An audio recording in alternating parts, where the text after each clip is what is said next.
En todo el mundo, el ser humano prueba sus límites. Nos asombramos con su ingenio y nos estremecemos ante los riesgos que corren. Algunos llegan al extremo porque tienen que hacerlo y otros porque eligen hacerlo.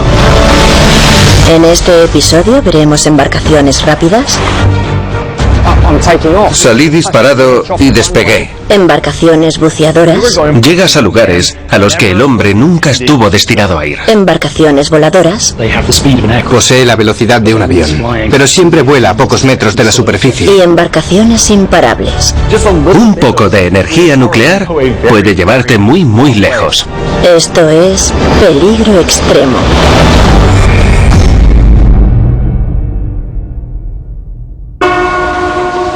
...50% barco y 50% avión, pero 100% locura.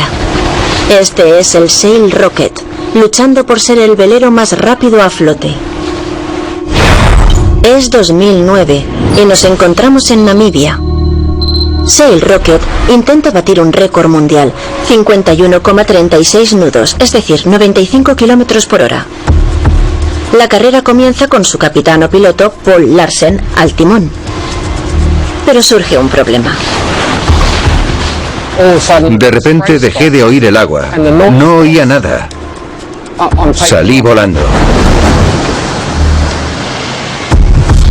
Este giro de 180 grados acabó con el Sail Rocket 1 y a punto estuvo de acabar con Paul. Al empezar la carrera, pensaba que estaba a 15 segundos de batir el récord mundial, pero tras el accidente necesitaría 4 años y medio de tiempo y $500,000 de euros más para construir otra embarcación. Así que no estaba tan cerca de batir el récord como pensaba. Paul Larsen es natural de Victoria, Australia, y lleva diseñando y navegando desde que era un niño. A mí nunca me llevaron a un club náutico para enseñarme cómo era un barco. Mi padre me trajo un día un trozo de madera que había lijado hasta darle forma de proa triangular. Le clavó una tapa de margarina. Lo dejó en el agua y voló hasta la otra parte de la presa. Me quedé fascinado y a partir de ahí empecé a usar trozos de madera más grandes, a buscar tapas de margarina más grandes, a poner quillas. Ensayo y error. Pero tras años navegando embarcaciones convencionales, Larsen empezó a planear algo diferente. El velero más rápido del mundo. Volvió a la mesa de dibujo con un diseño radical.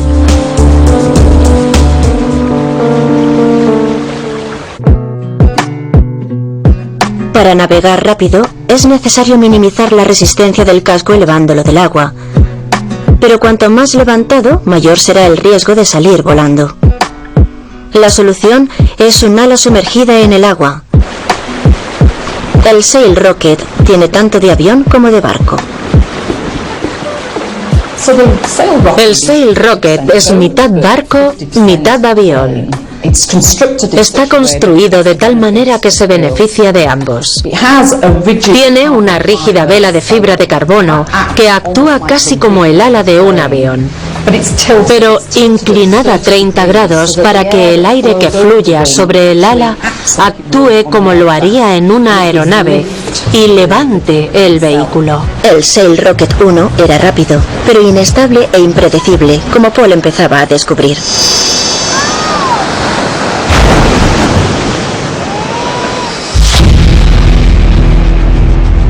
La segunda versión fue diseñada principalmente por un aerodinamista que concibió el Sail Rocket como un avión y poco a poco lo fuimos transformando en la embarcación final. No empezamos diciendo, tiene que ser así, sino que poco a poco fue tomando forma. De hecho, hubo veces en que lo mirábamos y decíamos, esto es una ida de olla.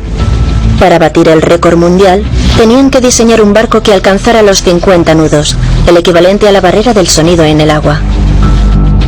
Cuando una embarcación alcanza los 50 nudos, hace hervir el agua alrededor de sus hélices o alas, y a medida que se forman burbujas, se ralentiza.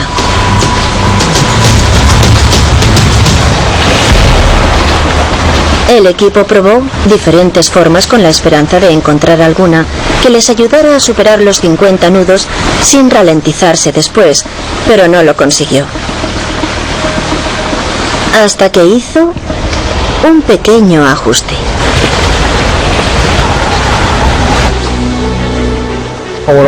Cuando ya casi acababa el patrocinio y la temporada, la embarcación marchaba bastante bien. Habíamos conseguido dar con la tecla para que la embarcación subiera de los 50 nudos a los 60 e incluso más. Aquel iba a ser el último viaje de la temporada y decidieron ir a por el récord.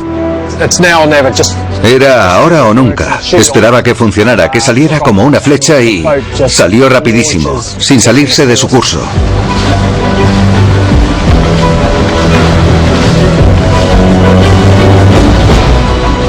Entonces cogió más velocidad, más de lo que nunca había cogido y no decaía, así que sabía que estaba yendo muy rápido. Con una velocidad de 60 nudos durante 500 metros, Paul y su Sail Rocket batieron el récord. Con una velocidad máxima de 67 nudos, había roto la barrera de los 50. Lo conseguimos después de 11 años de trabajo. El Sail Rocket es pura velocidad, pero otros trabajos solo requieren músculo. Las plataformas petrolíferas bombean energía en todo el mundo. Pero ¿qué pasa cuando ya han cumplido con su cometido? No podemos cogerlas con las toneladas que pesan y mandarlas a reciclar sin más. ¿O sí? En el Mar del Norte, frente a las costas de Noruega, se halla el Pioneering Spirit. Con una velocidad máxima de 14 nudos, unos 26 kilómetros por hora, puede que no sea rápido, pero es fuerte, firme y muy grande. Es el barco de construcción más grande del mundo. Lo más alucinante de esta nave es su tamaño. Es un barco enorme. Cuando está lastrado y completamente cargado, tiene un desplazamiento de 1 millón de toneladas. Es colosal. 10 veces más grande que un portaaviones de la Marina estadounidense. Y está aquí para mover una plataforma petrolífera. Hay cientos de plataformas petrolíferas en todo el mundo que al final de su vida útil deben ser retiradas.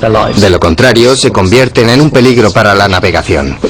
Desmantelar las plataformas en el mar es una tarea increíblemente peligrosa. Pero el Pioneering Spirit, al retirarlas de una pieza y llevarlas a tierra, permite que los trabajos de desmantelamiento se realicen fuera del agua prácticamente en su totalidad, lo cual es mucho más seguro para todos los implicados. En esta ocasión el barco se dispone a trasladar una plataforma petrolífera de 13.500 toneladas, jamás puesta en servicio tras haberse detectado grietas en sus patas. Esto debería ser pan comido para el Pioneering Spirit, capaz de levantar hasta 48.000 toneladas. Pero este será su debut. En primer lugar, se lastra su peculiar casco doble para asentarlo mejor en el agua. El barco rodea la plataforma como un gigantesco montacargas. Se extienden entonces sus brazos robóticos para soportar el peso de la plataforma. Estos permiten al barco subir y bajar con las olas, mientras la plataforma sigue anclada al fondo marino. La estabilidad del Pioneering Spirit proviene principalmente de su magnitud. Es tan grande que aguanta las olas altas mucho mejor que la mayoría de los barcos pequeños, pero aún así cuenta con un sistema de compensación activo. Las vigas sobre las que se asienta la plataforma se controlan de modo que cuando el Pioneering Spirit suba o baje en el agua, compensen su posición y la carga se mantenga firme. Una vez que el barco soporta el 80% del peso de la plataforma, se amputan las patas de la misma y su parte superior queda elevada. Un sistema de aire comprimido hace esto en cuestión de segundos. El Pioneer Spirit suelta lastre bombeando agua de nuevo al mar, elevándose así el barco y separando la plataforma de sus patas. La lleva entonces a Utlandet, Noruega, donde el 97% de los materiales serán reciclados, dejando atrás nada más que una práctica percha para las gaviotas. Se podría pensar que este es un avión del futuro, o al menos de la antigua idea del futuro. Me recuerda a los vehículos de Star Wars, a los Land Speeder que flotaban por encima de la superficie helada de Hoth. Pero esto es técnicamente un barco. De hecho, está registrado como embarcación, pero pasa la mayor parte del tiempo en el aire y es propulsado por un motor de coche. Entonces, ¿qué es?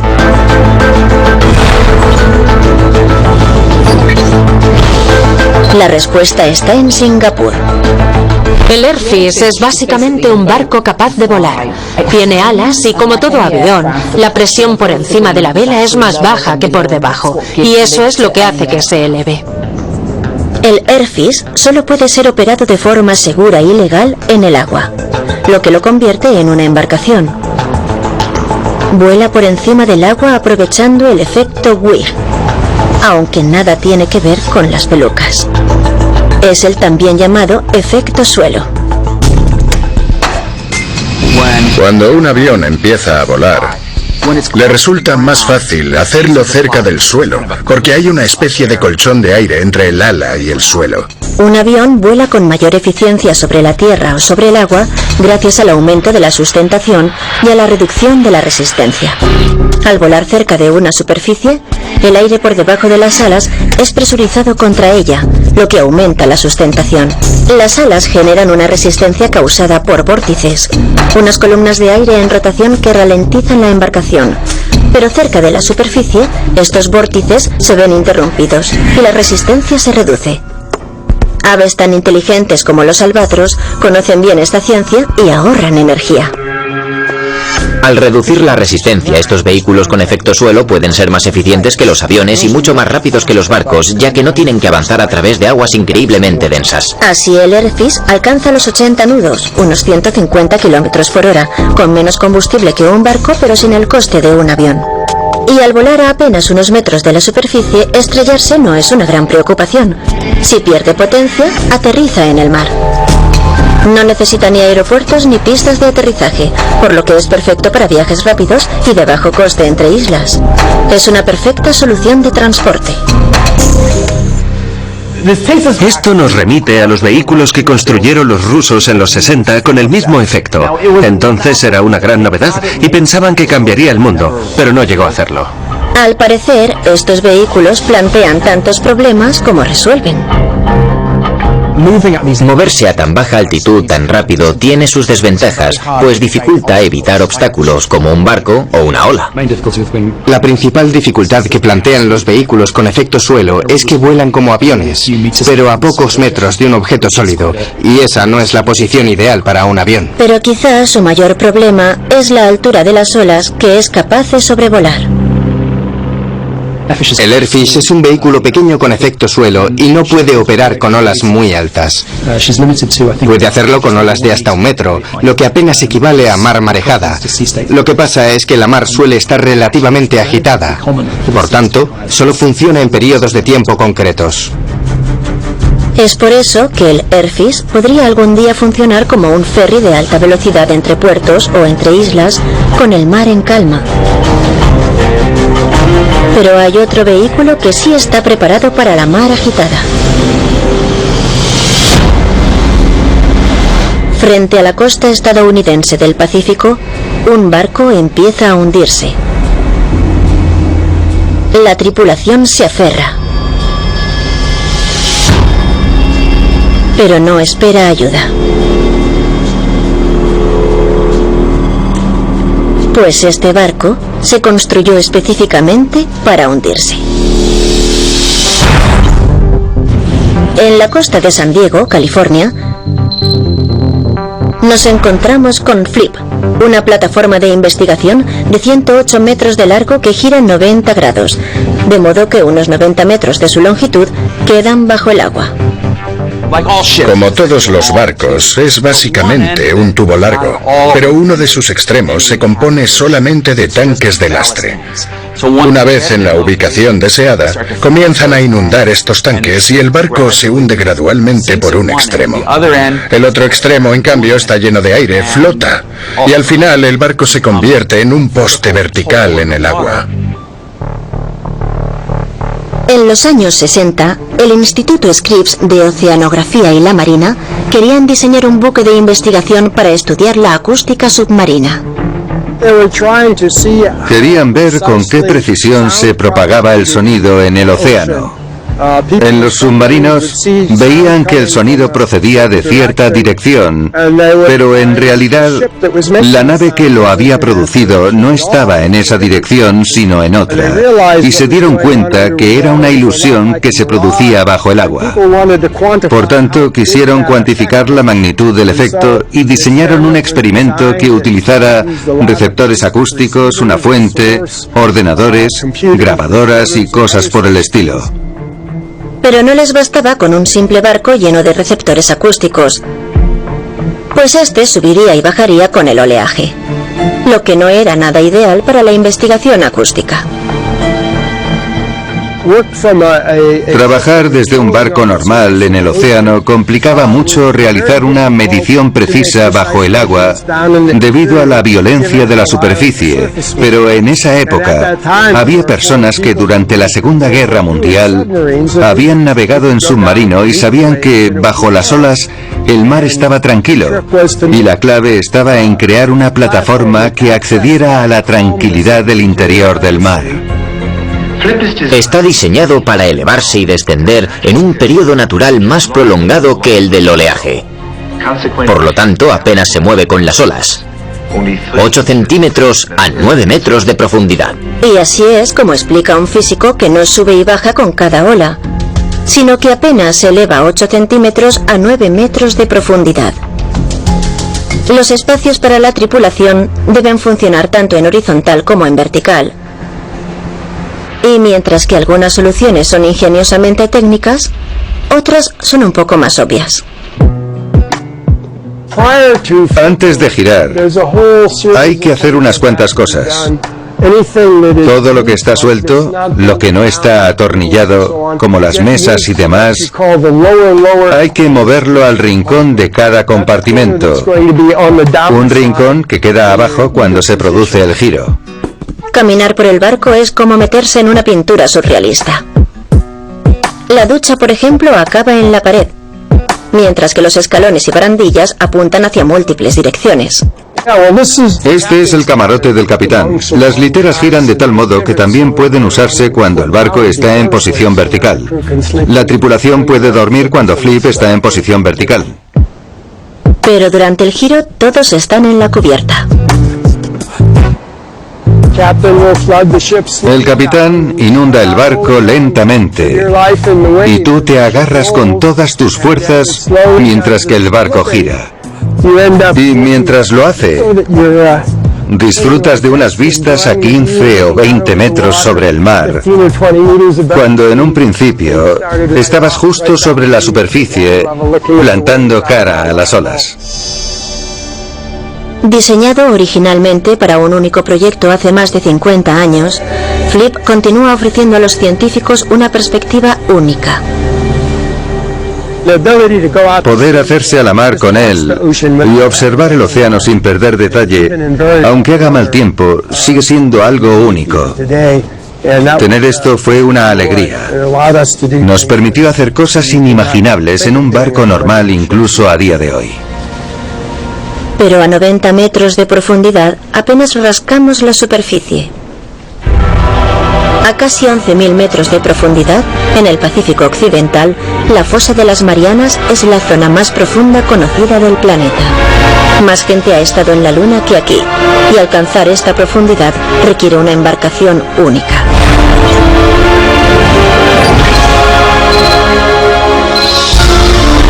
El batiscafo Trieste puede parecer un submarino, pero no tenía camarotes y su única misión era llegar a lo más profundo.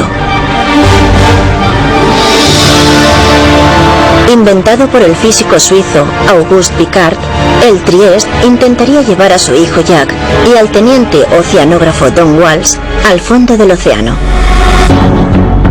El Trieste se dividía en dos secciones.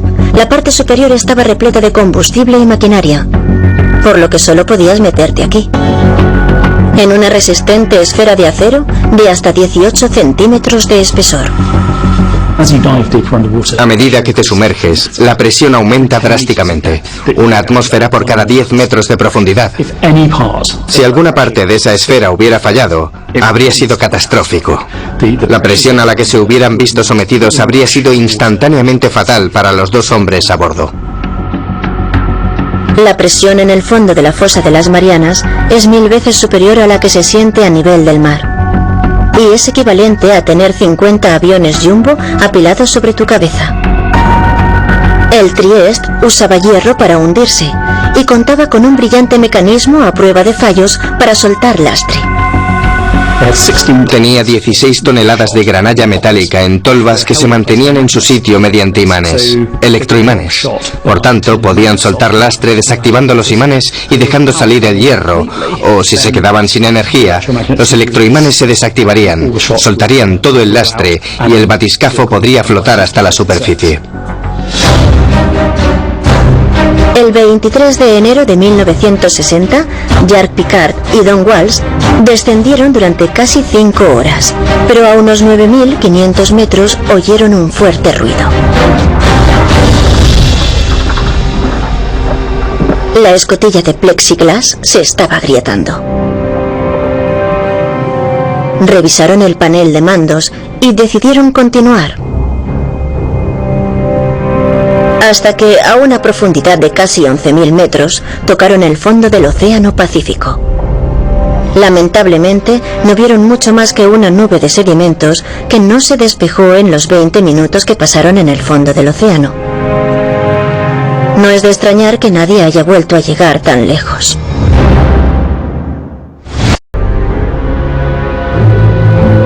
Muchos de los que han intentado batir el récord de velocidad en el agua han muerto en el intento. En 1967, Donald Campbell murió tratando de batir su propio récord, una hazaña que había logrado 6 veces antes. Pero el peligro no achanta a Dave Warby. De hecho, ha construido su propio barco, un trabajo casero que más le vale haber clavado.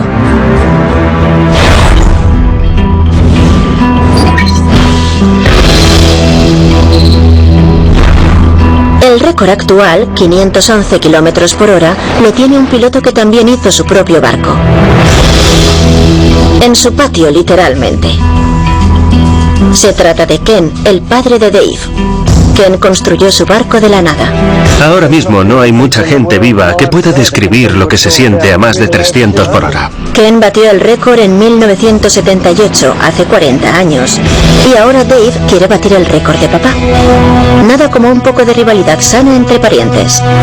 En el río Manning, en Taree, Nueva Gales del Sur, se preparan para las pruebas del Spirit of Australia 2. Papá Ken forma parte del equipo de apoyo como diseñador del barco, pero fue Dave quien lo construyó a mano. Ha hecho un trabajo increíble con un presupuesto muy bajo. Se ha pasado días y fines de semana enteros construyendo este barco. En él no verás mucha fibra de carbono, sino mucha fibra de vidrio, madera y pino.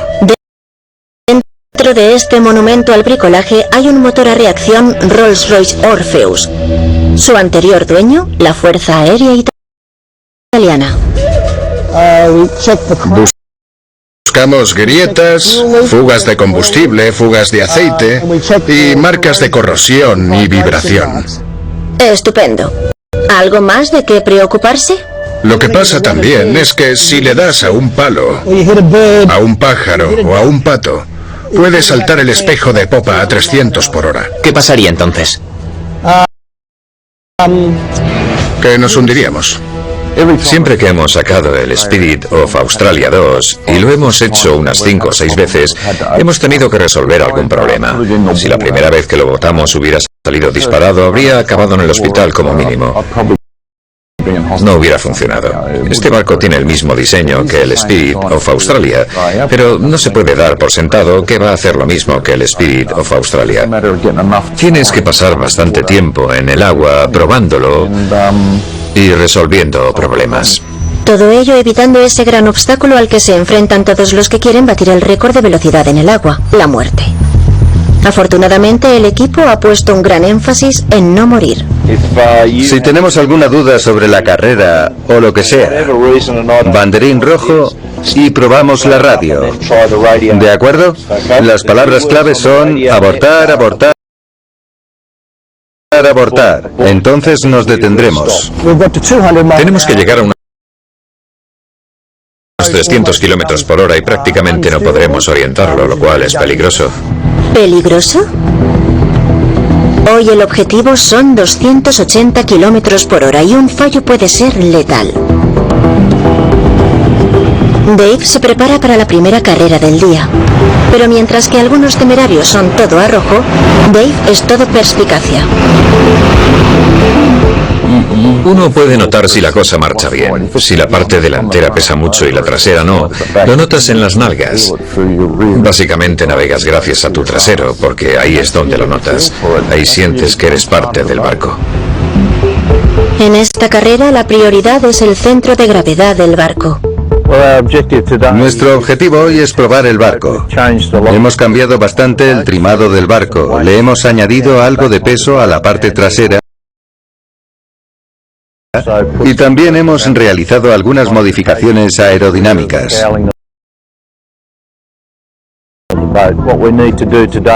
Lo que tenemos que hacer hoy es comprobar si las modificaciones que hemos hecho en el barco han mejorado su manejabilidad.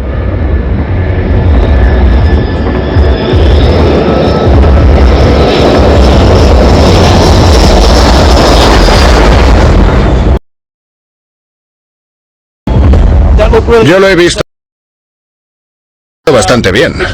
Lo hace bueno y ha hecho unos 200 al volver.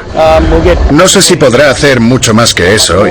Probablemente lo saquemos, lo repostemos y lo volvamos a colocar en posición, pero no podemos hacer mucho más con este viento. Una tardía inyección de combustible al motor provocó un descenso de la potencia. Sonó como si fuera a perder velocidad de nuevo, pero al inyectar el combustible, despegó. Básicamente, Dave tiene que apretar un botón antes, pero eso se resuelve fácilmente. Vale, Roddy. Y ahora que el barco es más estable, preocupa menos impulsarlo un poco más. Sí, ligeramente desviado para evitar las gaviotas. Pero chocar con un ave les preocupa ligeramente.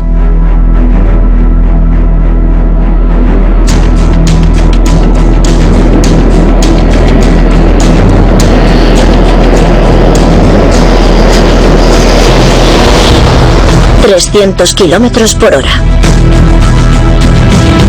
El equipo está eufórico. No podemos estar más contentos. No esperábamos poder pasar de los 280 kilómetros por hora y haberlo logrado es fantástico. Estamos muy contentos, es maravilloso. Paso a paso, el equipo Spirit of Australia 2 se acerca a los 511 kilómetros por hora que alcanzó el padre de Dave. Es curioso, se ofreció a pagar el almuerzo, pero no las cervezas de esta noche. Y ahora una producción de energía con la que Dave solo podría soñar. Los fiordos de Noruega son de una gran belleza natural. Sus aguas son cristalinas y el aire que se respira no es ni puro ni fresco.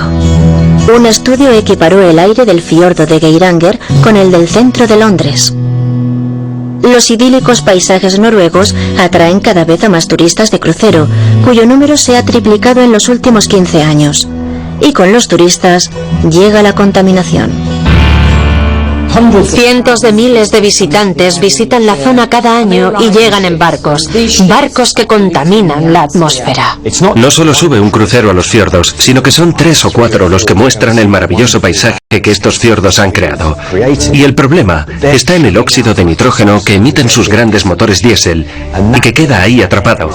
Por esta razón, la calidad del aire está alcanzando niveles peligrosos. La geografía natural de la zona agrava el problema. Las empinadas paredes del fiordo, aunque son bellísimas, causan un problema muy particular. Es muy difícil que el aire circule en esa estructura. En 2018, el Parlamento noruego anunció la conversión de su patrimonio de la humanidad en una zona cero emisiones para 2026.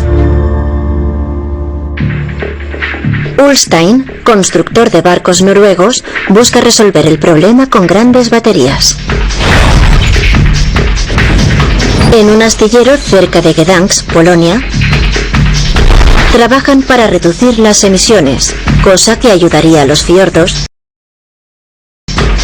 con un barco recargable. Una nave que se podrá cargar en los puertos siempre que se disponga del cable adecuado.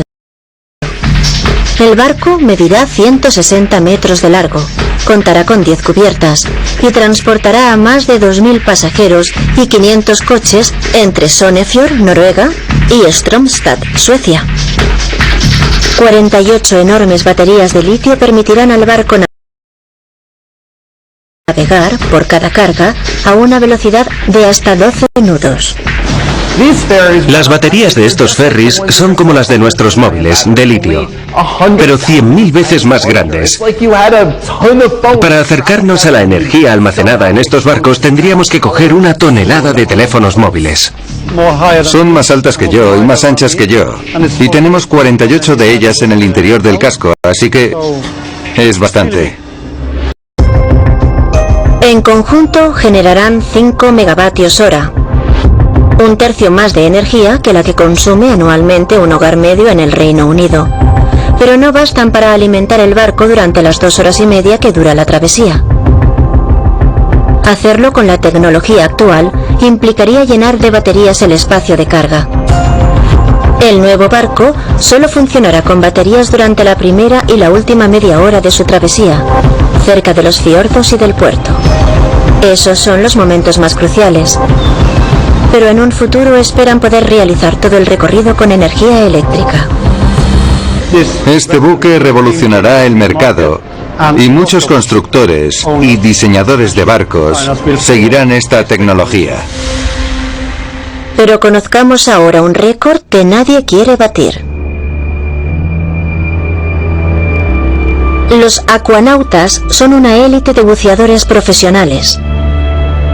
Y los aspirantes a acuanautas deben permanecer bajo el agua en un ambiente presurizado durante al menos 24 horas. No obstante, los acuanautas pueden permanecer bajo el agua durante semanas de trabajo.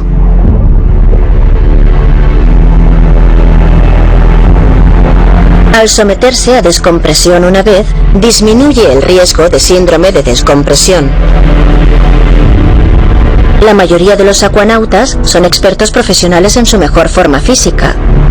Pero el 26 de mayo de 2013, un cocinero se unió a ellos por accidente.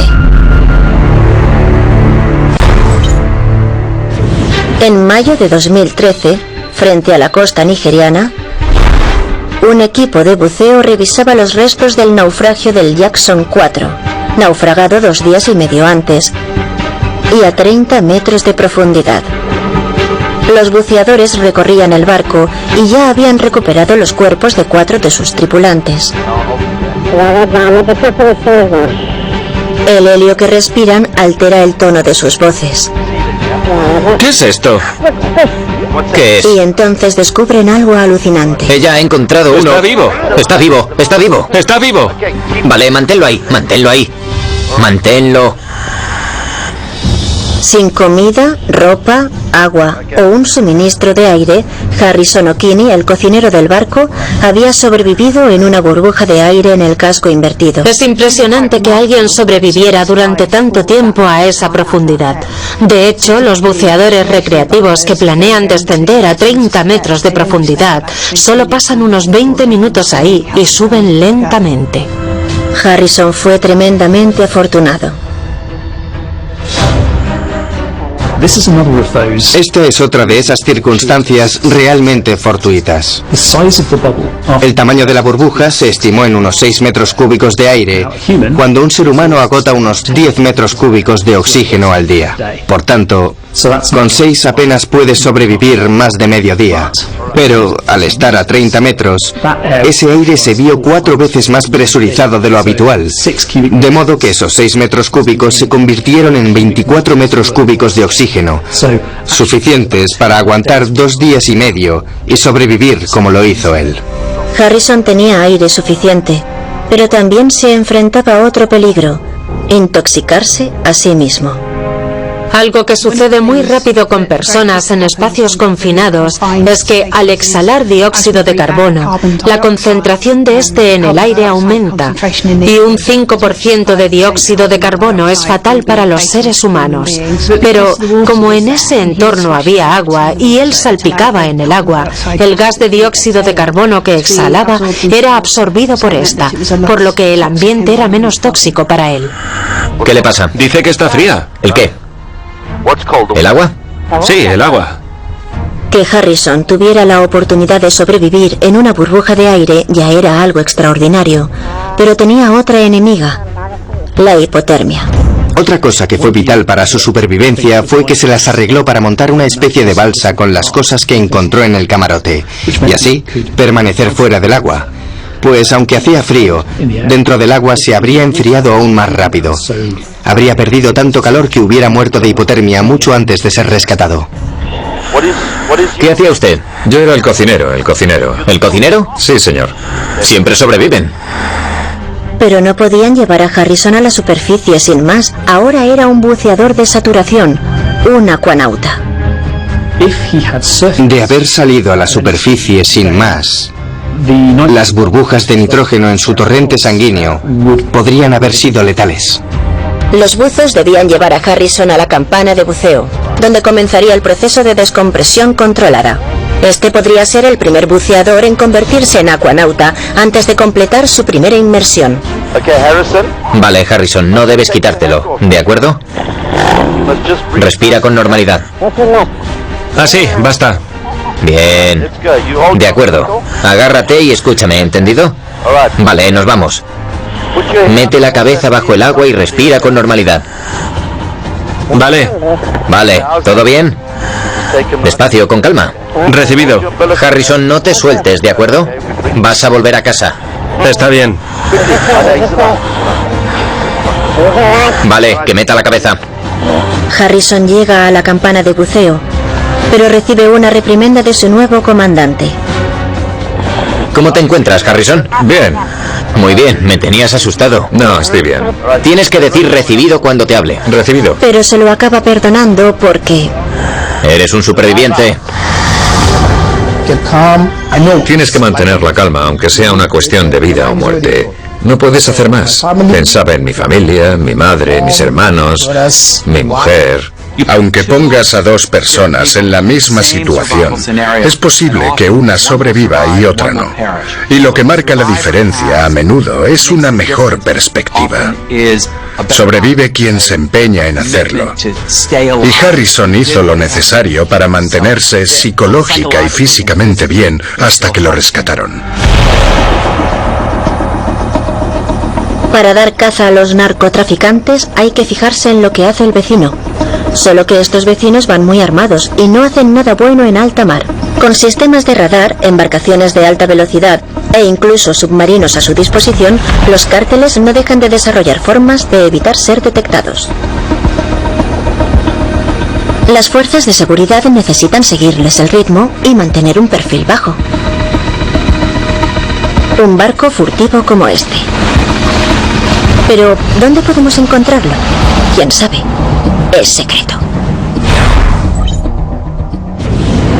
Hablando entre nosotros, la Irlanda rural podría ser un buen punto de partida.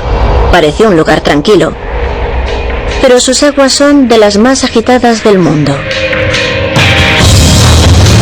Aunque eso no es un problema para el Thunder Child. Aquí tenemos un prototipo enfrentándose a la tormenta Doris, que azotó las islas británicas con vientos de 150 km por hora. Los diseñadores del Thunder Child recorrerán ahora con él 2000 km por la costa irlandesa. Buena suerte, chicos. Que vaya bien el viaje. Thunder Child alcanza una velocidad máxima de 54 nudos o 100 km por hora. Su forma le permite cortar las aguas. La mayoría de los barcos tienen una proa bastante ancha en V, de manera que cuando una ola choca contra ellos, la proa se eleva y el barco la supera.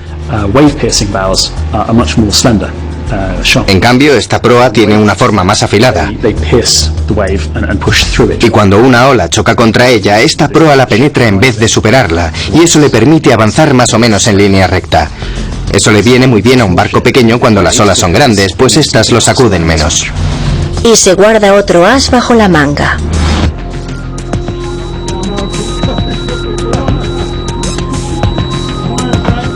La capacidad de enderezarse si se vuelca.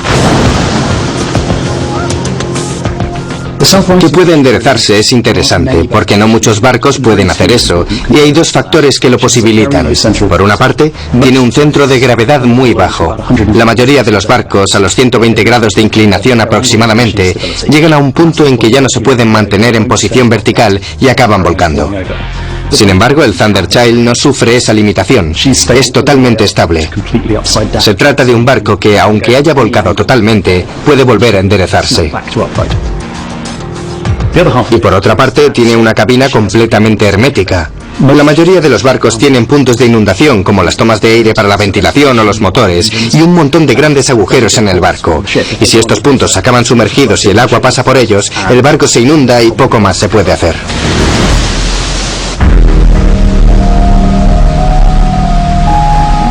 Los barcos furtivos han existido desde hace décadas, aunque casi siempre restringidos a los militares.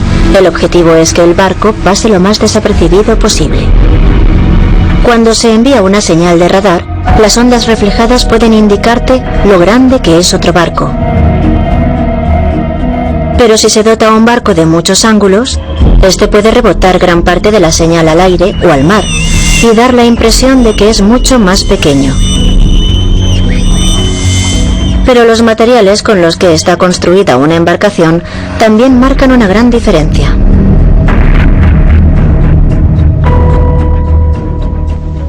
Al estar hechos de fibra de carbono en vez de acero o aluminio como la mayoría de los barcos, no reflejan las ondas de la misma manera que ellos. Y si sumamos eso a sus ángulos y a su forma en general, vemos que son más difíciles de detectar.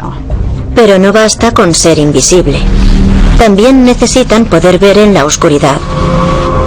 Por eso el Thunder Child cuenta con cámaras de visión nocturna, radar y GPS, por lo que resulta igual de eficaz cuando cae la noche. Aunque la etapa más peligrosa de su viaje en las peligrosas aguas de Irlanda era precisamente la nocturna, la tecnología a bordo del Thunder Child posibilitó que apenas tuvieran que reducir la velocidad y circunnavegaron toda la costa en apenas 30 horas. Ahora los traficantes deberán andarse con ojo, o conseguirán uno y tendremos un problema. Y hablando de problemas, el hielo ártico está menguando por el calentamiento global. Hemos observado, sobre todo en verano y otoño, que es cuando vemos el pico mínimo de extensión del hielo marino ártico, una pérdida del 40% en estas últimas décadas, lo que está dando lugar a que se abran rutas de navegación que no existían en el pasado. Pero algunos barcos crean sus propias rutas.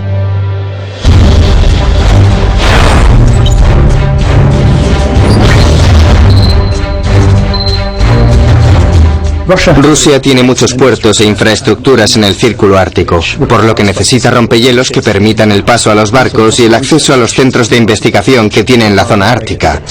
Por tanto, hablamos de un país que ha liderado el desarrollo de grandes rompehielos nucleares. Desde el siglo XIX, el Canal de Suez ha sido la ruta preferida entre Europa y Asia, pero la más corta se halla realmente a través del Ártico. Una ruta con la que ganas 10 días de tiempo, solo si consigues completarla. Pero ¿cómo logran estos barcos atravesar el hielo? Muy sencillo, no lo atraviesan. La mayoría de los rompehielos funcionan de la misma manera, rompen el hielo presionándolo.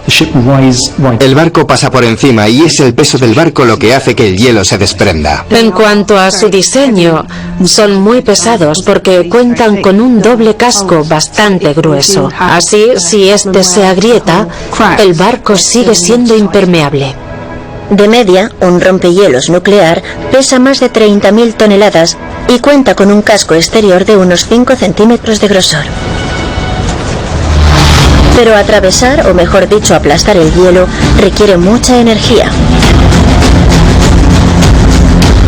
Un rompehielos de motor diésel capaz de abrirse camino a través de 3 metros de hielo podría necesitar más de 100 toneladas de combustible al día. Lo que una nave de propulsión nuclear puede hacer, y una nave normal no, es mantenerse a flote, o sumergido si es un submarino, durante un largo periodo de tiempo sin tener que repostar.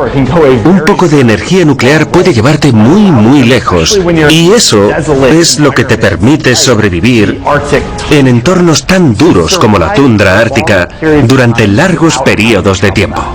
Estos barcos pueden permanecer en el mar durante meses atracando simplemente para reabastecerse de comida. Con 2 reactores nucleares a bordo, pueden llegar a viajar durante 5 años sin necesidad de repostar. Actualmente Rusia es el único país que opera con rompehielos nucleares, por lo que esta Guerra Fría parece más bien unilateral.